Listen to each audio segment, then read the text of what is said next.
Gotta be honest, I pretty much knew this was over as soon as it got started, and I have to admit, I've been rooting for Peter ever since. Wow, this kid is certainly ready to knock out the competition. Glorilla staying in the headlines for all the wrong or right reasons.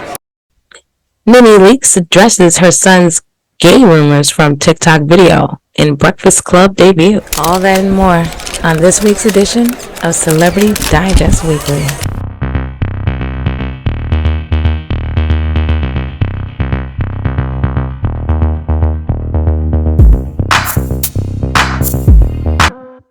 Gotta be honest, I pretty much knew this was over as soon as it got started, and I have to admit, I've been rooting for Peter ever since. Shout out to Radar Online. Back on the market, judge signs off on Real Housewife of Atlanta star Cynthia Bailey's divorce from ex Mike Hill. According to court documents obtained by RadarOnline.com, the judge finalized the case on January 5th. He approved the marital settlement agreement that was submitted by Cynthia and Mike.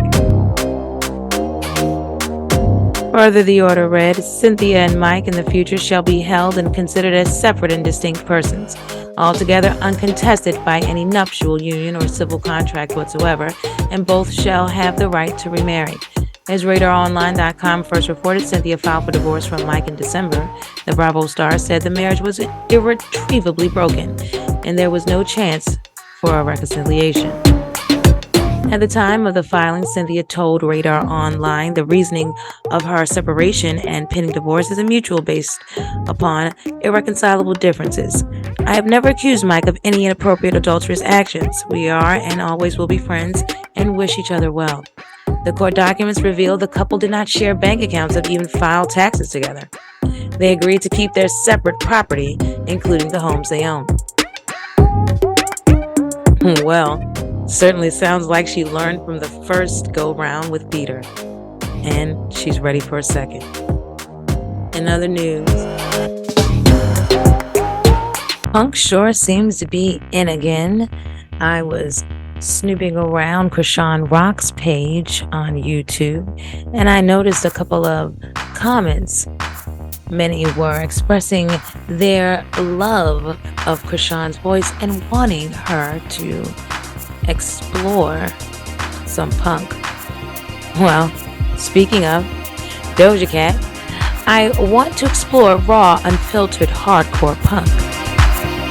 Pop star loves idols, reveals plans to embrace harder side.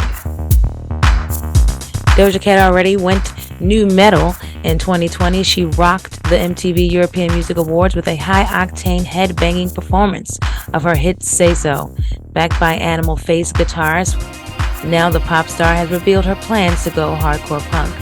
In a newly published interview with Variety, Doja Cat shouted out British post-punk group Idols as her favorite band of 2022 and reportedly played their music on loop for hours during her photo shoot with the magazine.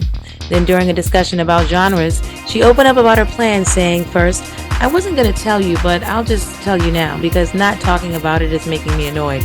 Then she dove in, I want to explore punk, Doja Cat said, quickly clarifying, but not pop punk.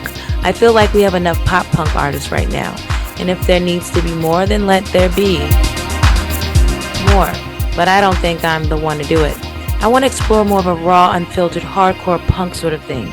It's just something that I'm doing for my own personal fun, getting some drummers and guitars together.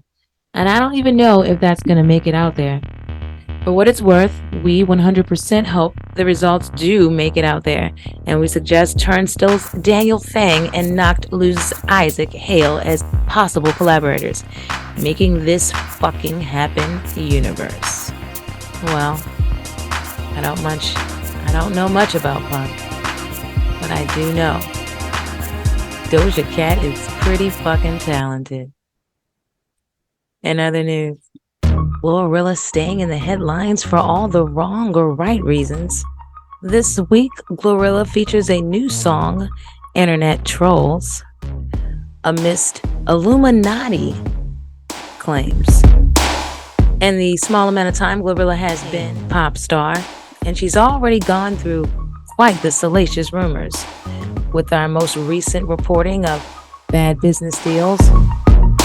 Internet trolls may be a direct reference to the recent Illuminati claims. And as of late, Glorilla talks about cutting off friends and family after rising to fame. Shout out to BET.com. The Grammy-nominated rapper has had a meteoric rise since the 2022 release of her single F&F. Glorilla is currently the darling of the hip-hop industry. The 23-year-old Memphis native kicked down doors last summer with her breakup anthem F&F. The video for the song has racked up nearly 60 million views and earned her a Grammy nomination. But fame and success come with their challenges.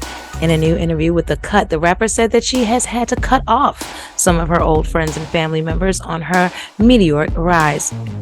Money changed the people around you. It don't change you, per se. It for sure changed people around you, though. She goes on to elaborate, I don't got a problem cutting people off, and I don't know if that's a good thing or a bad thing, but I have no problem cutting people off. Once I see what type of stuff they be on, glow ads, they just gotta go. Because it ain't no room for that no more. I'm on a whole nother level now. And if you're still on bullshit, then I just don't want to talk to you.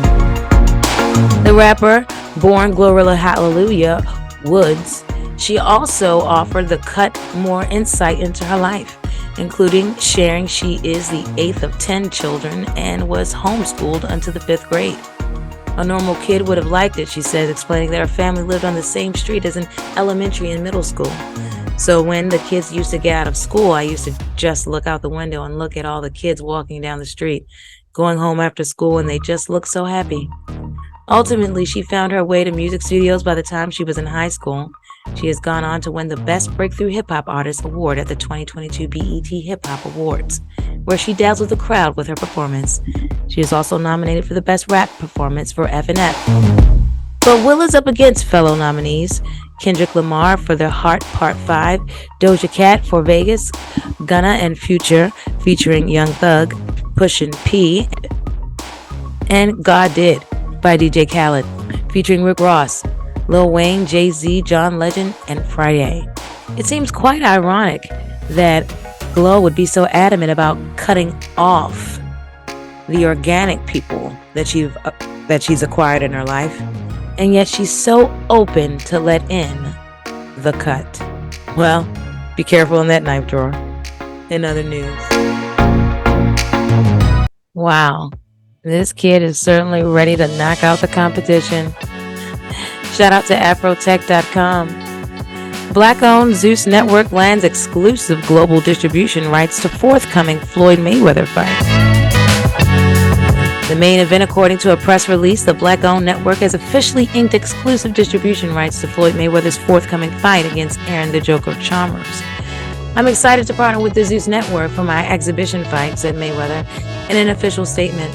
I know they will help bring the event to a wider audience, and I can't wait to get back in the ring and put on a great show for the fans. Previously reported by Afrotech, Zeus founder and CEO Lemuel has been immersed into the television industry for his entire life.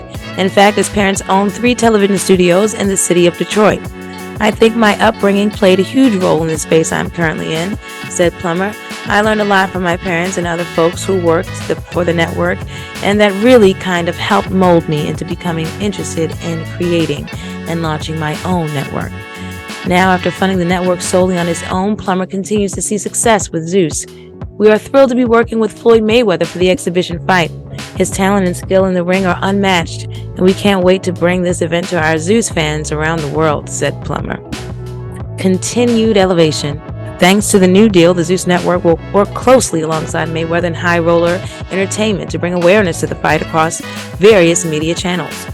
We are thrilled to announce that we have secured the exclusive global distribution rights for this exhibition fight, said executive producer Daryl Farmer. This is a major move for us and demonstrates our commitment to providing the highest quality content to our global viewers. We can't wait for fight night. How to watch the fight. The upcoming fight is slated for February 25th. However, pre-sale to stream the event or purchase it through pay-per-view begins February the 1st. I'm confused. And I'm also currently a Zeus subscriber, subscription holder. I've already paid my subscription for the month. Please, I beg you, do not do moronic ass holish things by setting yet another charge to watch the fight. Well, sounds like HBO to me. Should I be worried for my subscription? I would say in other news, but I think I need to head on over to the Zeus app. Lemuel. As a Zeus subscriber and someone who also reads those comments quite often, I think you and I both know you don't want no trouble. Let's keep things simple.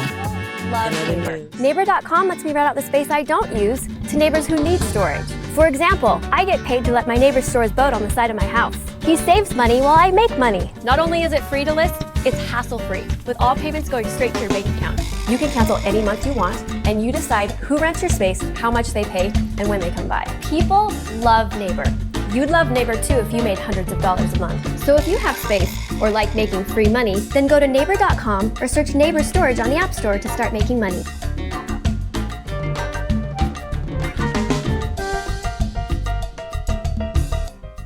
Using my exclusive code, you will get an extreme discount off on your first renter's order or an extreme bonus off your first space rented. You're welcome. I could be mistaken, but I thought both NENE's sons were prosperous with children.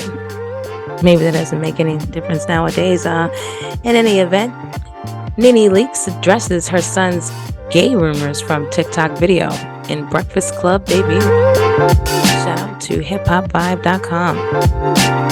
NENE leaks addresses her son's gay rumors from TikTok video in Breakfast Club debut.